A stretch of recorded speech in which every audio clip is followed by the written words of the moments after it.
ఎప్పుడు మనం కోపంలో ఆవేశంలో మాట్లాడకుండా ఉండాలంటే ఒక ఉపాయం ఉంది. పెద్దవాళ్ళకైనా సరే వర్తిస్తుంది ఇది. నెమ్మదిగా మాట్లాడాలి. ప్రతి వాక్యము చుక్కబెట్టినట్టుగా మాట్లాడాలి.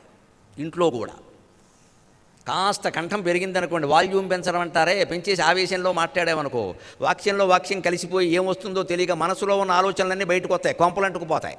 మన అందరి మనసులో ఉండే ఆలోచనలు భర్తకి భార్యకి తెలవలేదు కాబట్టే కాపురాలు సాగుతున్నాయి. ఇంకా ఎప్పుడు ఆవేశంలో ఏమొచ్చేస్తుందంటే లోపల మాట బయటకు వచ్చేస్తుంది. దాన్నే డయేరియా ఆఫ్ స్పీచ్ అంటారు.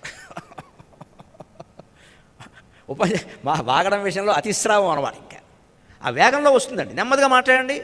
ఇగో చెబుతున్నాను కదా, చెప్తే వినాలి కదా, ఎందుకు చెబుతామయ్యా, మాకేమైనా కోపమా, ఇదనమాట. రామాయణంలో ఉంది కదా, భారతంలో అంత కూడా ఎందుకయ్యా, మరి ఇంట్లో కూడా జరిగింది కదా. ఇదా చుక్కబెట్టడం. అవసరమైతే అదేదో సినిమాలో చూశాను నేను, శ్రీలక్ష్మి అని ఒక నటి ఉంది. బావా ఆశ్చర్యార్థకం, ఎప్పుడు వచ్చావు ప్రశ్న గుర్తు అని పంక్చువేషన్ మార్కులతో సహా చదువుతూ ఉంటుంది నవల. అలా చదవాలి. ఎందుకంటే ఆగాలి. ఆగి ఆగి ఆగి ఆచి తూచి మాట్లాడితే అబద్ధాలు రావు.